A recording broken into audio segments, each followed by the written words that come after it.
This is David Harvey, and you're listening to the Anti-Capitalist Chronicles, a podcast that looks at capitalism through a Marxist lens. This podcast is made possible by Democracy at Work. So the topic I want to take up this week is inflation. And inflation is a complicated problem, and there's a lot of discussion going on about it right now. It's very much in the news, and there are different positions being taken. The economic pundits disagree with each other, so there's a bit of an argument going on between, for instance, Paul Krugman and Larry Summers. And getting the concatenation of forces right in terms of a particular situation of inflation is not that easy. But I want to make some observations on my experience of it and some of the things that I look for. And coming from the perspective that I do, these are things that are very often ignored or left in the sort of entrails of the superior economic analyses. And now, first off, of course, the official figures are of two types. One is inflation in general. The second is core inflation. And core inflation is the reflection of changes in the prices of goods and services without considering the two items which are most vulnerable to ups and downs of the moment, which are food prices and energy prices. So a crisis in the Gulf states or something of that kind is likely to send energy prices surging, then they come back down. Food prices very much the same, a bad harvest here or a bad harvest there, and an extra good harvest somewhere else has a very serious effect upon inflation. But I want to start, if you like, with a very simple example of why I look upon inflation the way that I do. And that the example came from the 1960s. That if you look at the situation in the 1960s, the relationship between capital and labor was largely set up within nation states. During this period of the 60s, there were controls on capital mobility. And so each nation state had its own fiscal policies and its own monetary policies, but it was all pinned together under the Bretton Woods Agreement, under the umbrella of exchange rates around the dollar. And the dollar was fixed in relationship to gold. It was $35 an ounce. And so everything was built around that. The result was that each country had its kind of industrial structure and its working class, and things were worked out between the industries and the working class. And I want to look at particularly one industry, which is the auto industry, which was, of course, very prominent in the 1960s. And in the 1960s, the situation was that there were really three auto companies that mattered in the United States, General Motors, Ford, and Chrysler. And there was really no competition for them from foreigners. The Germans and the Japanese were not yet in the picture. And so those three companies were, in a sense, protected from foreign competition. And by the same token, labor was protected from foreign competition. So that the negotiation that went on between capital and labor was between an oligopoly, the three big auto companies, and the Auto Workers Union. And the pattern bargaining that occurred was very, very significant. Now, there are rules against monopolization, and so the Monopolies Commission and so on will interfere if there's some sort of sense of monopoly. But Detroit, well, it was a de facto monopoly, could be said, because there were three companies and they were in competition with each other, and they said they didn't compete with each other, and they didn't talk to each other and didn't collude with each other, and that was probably true, but they engaged in something called price, not price fixing, but price following, which is that Chrysler would raise its prices by 1.5%. a little while after that, Ford would raise its prices by 2%, and then General Motors by 1.5%. So this sort of price leadership was one of the ways in which they sort of coordinated what they were doing. And the same thing occurred with wages. Each company negotiated separately with the auto workers, and they came up with different contracts, but the contracts were very much related to each other. But what happened in the auto industry was this, that labor was fairly strong because the auto workers is a very strong union. The companies were a little shy of really sort of taking on the trade unions at the time. They wanted to be as collaborative with them as possible, and so in effect, what happened was the unions would demand a certain increase in wages. At a certain point, the agreement would be reached. Wages would rise by 2 or 3%, and the result of that was that the price of automobiles would rise by 2 or 3%. In other words, for every time there was a rise in wages, there was going to be a rise in the price of the product. But this rise in price was general. So what you would find is a 3% wage hike, say for unions, would soon be followed by a 3% inflation rate. And so one of the things that I thought was very important to look at all the time was the relationship between the profit rate and the wage rate and the inflation rate, because inflation was one of the ways in which the profit rate could be stabilized in the face of rising wages. So, but of course, the unions at some point or other got used to that idea, and so they insisted on COLAs, that is, sort of cost of living adjustments, so that if you had a 4-year program, you would say we want 1% in the first year, 2% in the second year, 3% in the 4%, and another 1% in the fourth year. In addition to which, we would have an adjustment which would depend upon the inflation rate, so that we would not find ourselves caught in this inflation problem. So you would adjust for inflation, so that if the inflation was up by 2%, the wages would go up by 2%, so that wages were following inflation.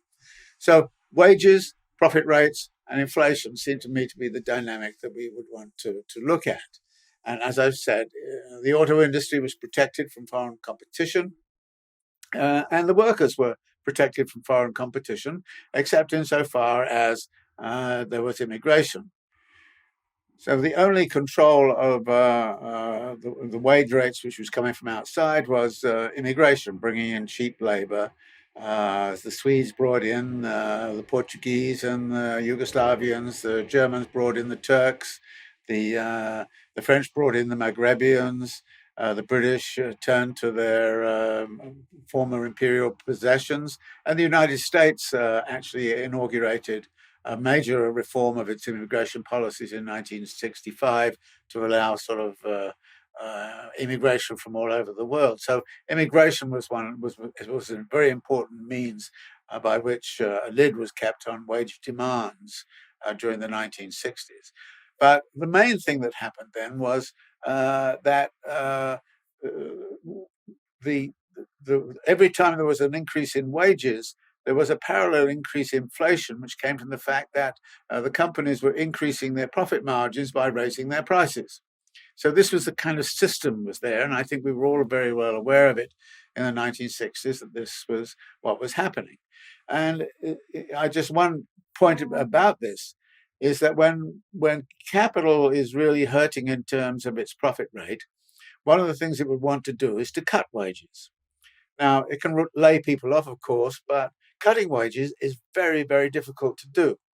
The times when there were big wage cuts in the 19th century, almost invariably afterwards, this was met by a kind of almost an uprising of the workers, because you're cutting wages, and this gets everybody kind of furiously angry, and they get organized and all the rest of it. So the capitalists, by and large, would rather manage their profit rate by way of inflation in relationship to wage rates. So that was the system.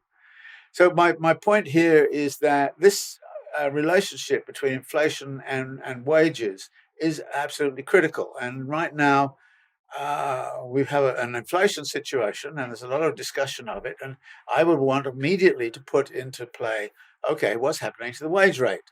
Is there a relationship between the inflation rate and the wage rate? And it so happens that right now, the other day, we get the official figures on inflation, and it's an 8% inflation rate. The core inflation rate is 6%, but wage rates have risen by 6%. So what that means is that in terms of purchasing power, even though workers got 6% more in money terms, their purchasing ability with that was about the same as what it was before. So they've just kept pace with the cost of living by their wage rate. So immediately then, that's the kind of question that's in my mind: is what's happening to wages, what's happening to inflation, and are the capitalist class themselves using the inflation rate as a good way to manage wages in relationship to their own profit rates? So this is a kind of one of the things that I think is we should look for right now. But most of the discussion that goes on about this kind of says, well, inflation is about supply and demand. The supply is not sufficient for the demand, and for some reason or other, it's either a problem of supply, too little of it, or too much demand. And the result of that is that you're going to get inflation as soon as supply and demand get out of match.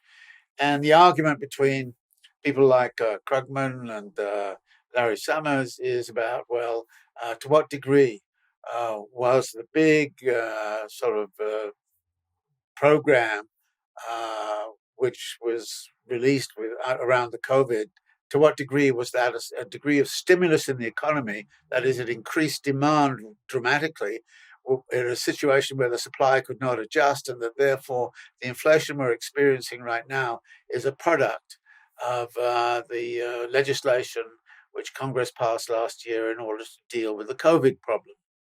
And in other words, Larry Summers would say there's too much stimulus there. Krugman says, no, that's not the problem. The problem is that the supply chains got disrupted by COVID. It's having a difficult moment of adjustment. So we are going to see some inflation because the supply is not working so well. But as soon as supply recovers reasonably well, then we will be back to, again, a situation in which inflation is almost non-existent. Now, at this point, of course, inflation is starting to make a bit of a comeback, and part of that has to do, I think, with the labour situation.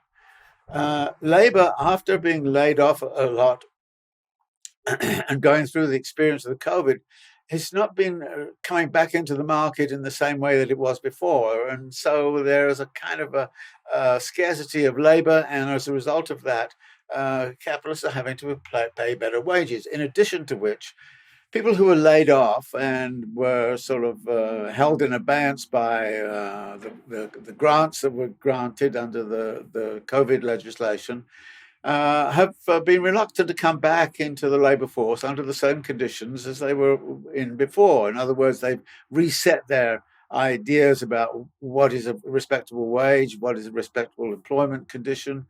And in resetting it, they've actually kind of saying that they really need more incentive to come back into the labour force. So therefore, wages have to rise in all of these areas like restaurants and the like. So here we have a situation in which, yes, there is a demand and supply problem, but for me, one of the biggest issues is the supply and demand of labour. And from the perspective we are in, if that demand and supply for labour continues after a long period of time, we are likely to see inflation continuing for a long period of time. I really don't like Larry Summers in terms of his discussions and his politics a lot, but I have to say that in terms of understanding the dynamics of inflation, I'm increasingly taken by the fact that I think he's probably right about this. But then something else happens, which is the other feature which was occurring to me very much in the 1970s was this balance between labour and profit rate and inflation was kept fairly steady during the 1960s, so that the inflation rate was around 3 or something other percent, and the people kind of accepted that as a norm.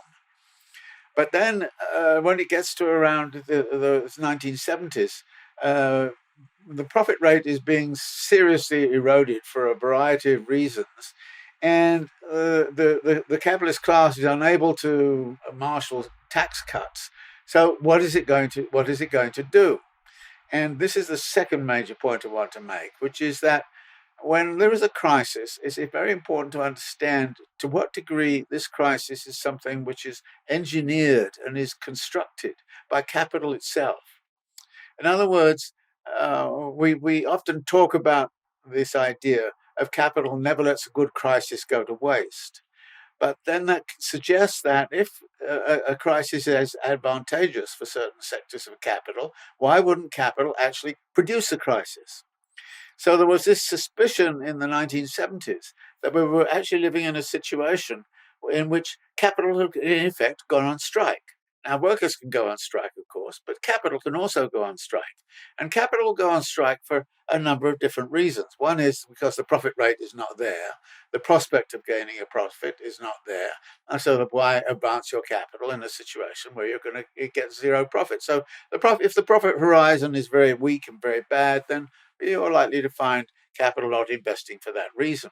But the other reason they would not invest would be because labor is too strong. Now, if you look at the situation, back in the late 1960s, labor was starting to be very, very strong. The labor bargaining capacity was really there. In the European situation, labor struggles were breaking out all over the place. The Communist Party and the Social Democratic parties were being strong. The Labour Party in Britain was being strong, and coming back into power. So that the capitalist class is getting to be very, very concerned about the power of labor and the power of the institutions through which class struggle is orchestrated by the working classes in ways which are of benefit to workers, but seriously affect the profit rate and the capacity of the capitalist class to accumulate wealth and accumulate assets. So, to me, in many ways, the crisis of the 1970s didn't come about for extraneous reasons. It had a lot to do with capital going on strike, and going on strike for two reasons. One, yes, indeed, the profit rate was not there, so it wasn't there was not that much incentive to invest. But even more important, labor was getting too strong.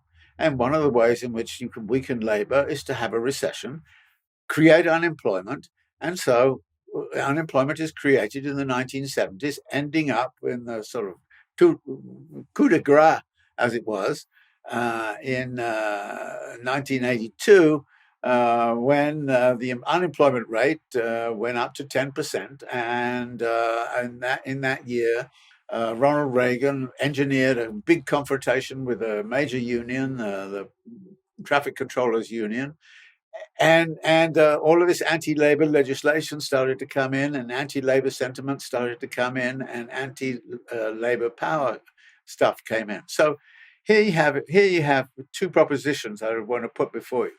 One is that the management of the inflation rate has a lot to do with the management of the real wage rate of labor, and the management of it in such a way as to sustain capitalist class profits. And the second proposition is watch out when you see a recession or something goes on of that sort, and ask yourself the question, is the recession due to capital going on strike, or is it due to the fact that the investment, the profit prospects from new investments are exceedingly low? Now, that is an expectation, not a reality, but there could be signs of a reality of low profits right now, which would lead people to say that they're not going to invest in the future until they see signs of a recovery of the profit level. So during the 1980s, then the profit level recovers, and so capital starts to come back in, and we start to get, not bad profit rates, but not very strong rates of growth. But one of the things that did happen during the 1980s, we moved into a situation in which, in a sense, the inflation rates came down, and as inflation rates came down, so the interest rate came down.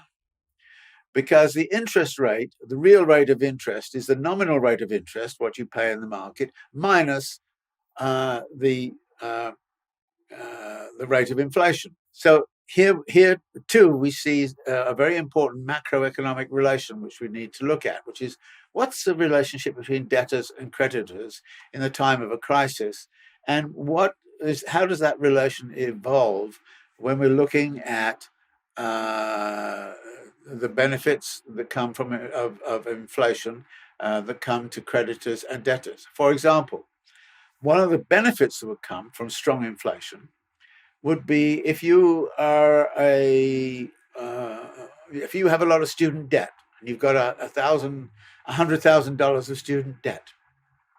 Now, one of the ways in which you can retire that is, of course, you pay every month. But let's suppose that there's a high rate of inflation, and the high rate of inflation is such that the $100,000 10 years ago is now actually equivalent to maybe $50,000 now. In other words, you would only have to pay back the equivalent of $50,000 because presumably, with a high rate of inflation, you would be getting higher salaries and higher wages. And as you get higher wages and higher salaries, so the burden of the debt would become less and less. So actually, if you are a student with serious debt problems, a high rate of inflation is a very good thing, provided that your wage level is indexed to the inflation rate. Now, I've suggested that back in the 1960s, there came in these equivalents of COLAs, the cost of living adjustments. The cost of living adjustments, by the way, are still with us, particularly in the form of Social Security. The Social Security payment is adjusted every year according to the inflation rate. The result of this is that over the last 10 or 15, maybe 20 years, the adjustments have been relatively small. If the inflation rate this year stays at 6 or 8%, then we're going to get not necessarily a full 6% or a full 8% adjustment in Social Security payments, but certainly a 4 or 5 or maybe 6% increase in Social Security payments because of the cost of living. So cost of living adjustment is important. So if you are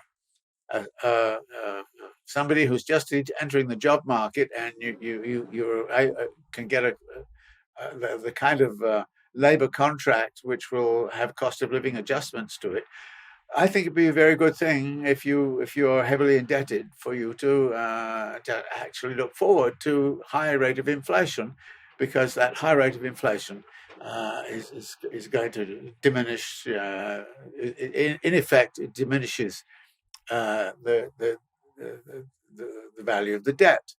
Now, here too, there is something which is rather significant, and I want to sort of take this up. The rate of debt creation over the last 30 or 40 years has been astonishing. The amount of financialization that's gone on has been astonishing, which means that actually the money wealth that has gone on has been absolutely astonishing. And this is a real increase, which is not in a way deflated by a high rate of inflation.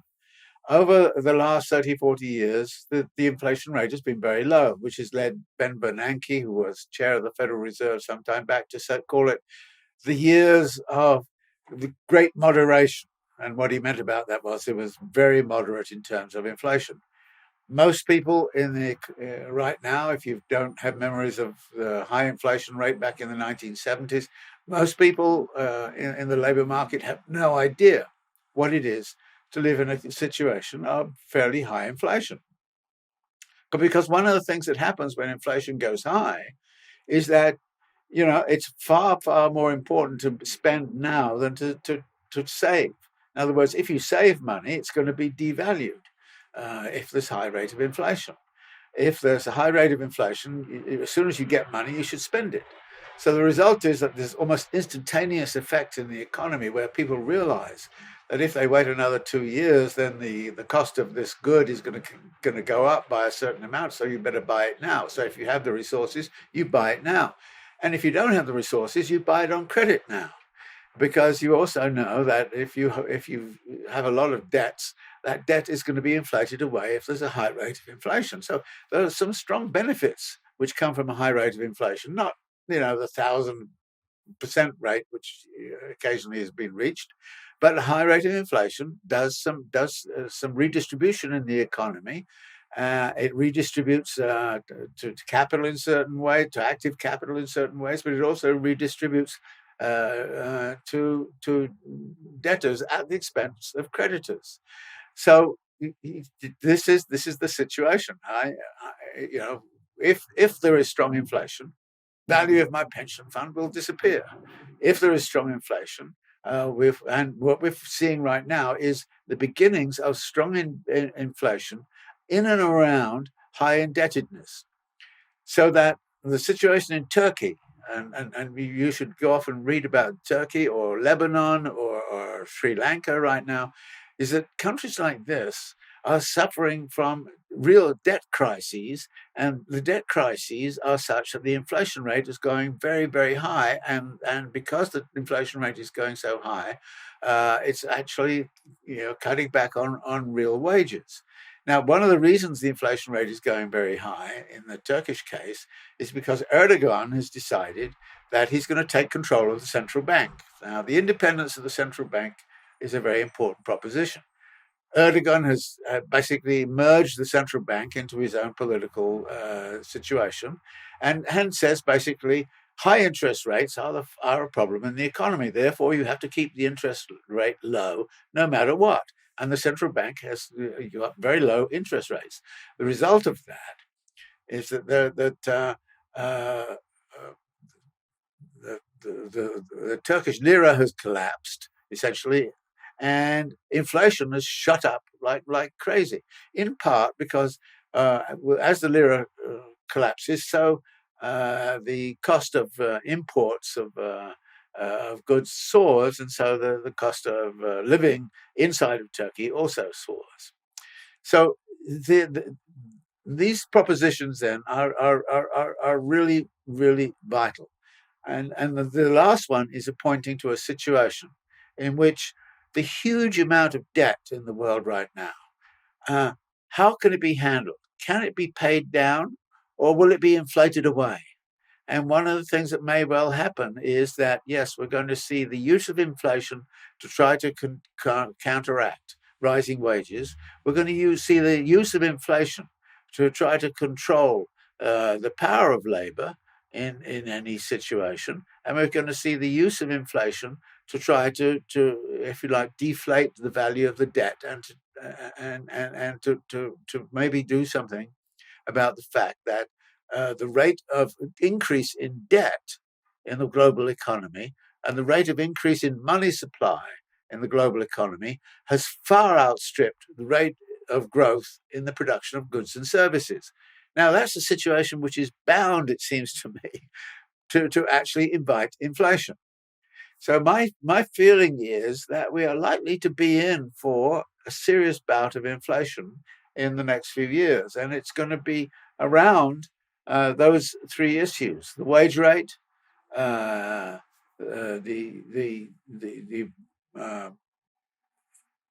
control of the power of labor in the dynamics of the class struggle, the capital strike aspect, and finally the kind of total indebtedness question. And these four items are part of the concatenation of forces, which seem to me to indicate that inflation is likely to be very much on the cards, and it could become quite strong. And when it becomes quite strong, major shifts occur.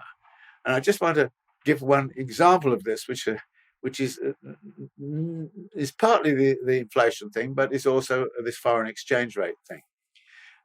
Some years ago, my family connections in Argentina needed to pay a debt of 21,000 pesos.